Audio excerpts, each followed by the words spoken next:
This morning we're launching a new series called Today's Real Heroes. Our national correspondent Natalie Morales is here with an unforgettable pair. Natalie? And it's a story you have to see to believe. Our real heroes today are Dick and Rick Hoyt, better known as Team Hoyt. And if you haven't heard of them yet, be prepared. They're almost legends in their own right, and you'll see right now why they are heroes to so many.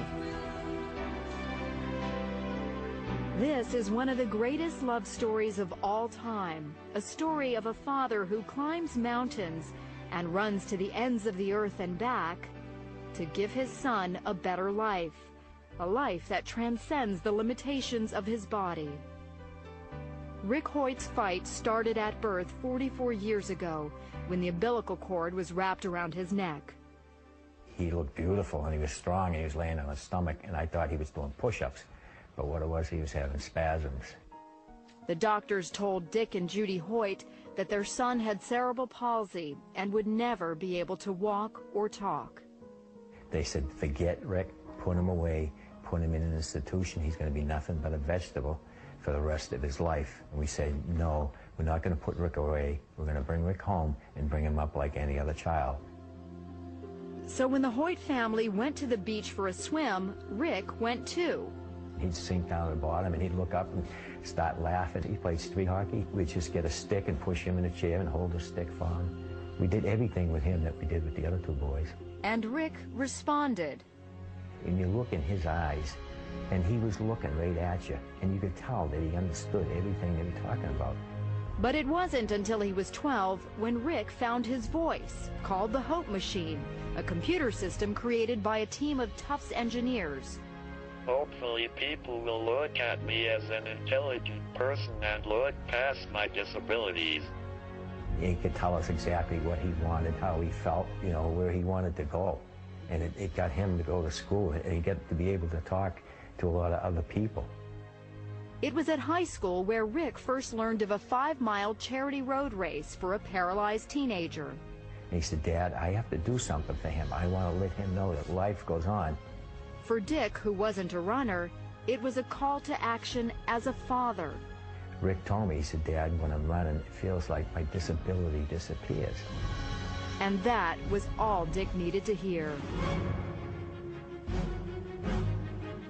Now, at the age of 66 and 44, Dick and Rick have run 950 races, 60 marathons, including their 25th Boston Marathon this year. They even started doing triathlons, competing in 6 Ironmans, the ultimate test of strength and endurance. All the way, Dick pulls, pushes, and carries Rick's 110-pound frame over the course of the 2.4-mile swim, 112-mile bike ride, and 26.2-mile run. So on this day, we're going for a leisurely stroll. This is a slower pace than you two normally go, right? Oh, this is a nice pace, too. It's a good break. But they don't slow down for long. As long as we're still having fun, we're enjoying it, and we're healthy, we're going to continue doing it. But it's Rick's achievements on the sidelines that are most awe-inspiring. I may be disabled, but I live a very fulfilling life. Not only did Rick graduate from high school, but also from college, earning his degree from Boston University. And he now lives in his own apartment.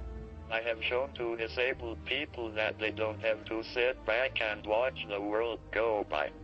They too can go to school, get a job, and be included in everyday life.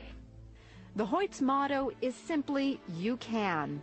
And they've made so many believe anything is possible. He's competing in road races, he's competing in triathlons. And all of a sudden, all of these videos are popping up on us, and people are emailing them around the world, and it's just a great feeling. I read them an email they recently received, one of thousands, from a perfect stranger. I write this because I'm a father, and to my shame, I have been nothing like you, Dick. I have been selfish more than I've been selfless. I'm not raising my son the way I had intended to raise him, and up to this point, you could say, I have failed. But yesterday, in a moment's time, I was changed. My heart was broken when I saw how much you must love your son to put yourself through such agony that he might experience the thrill of the race. Yesterday, it became less about me and more about being my children's father. I thank you, sir. You hear this over and over again. Yes, yeah. It clearly is, it touches you every time. It really does, yeah. But you're more than a father. I mean, you are a hero to so many. And most importantly, you're a hero to Rick. I just think I'm myself, and I just love my family. And I just want to be the very best father I can be.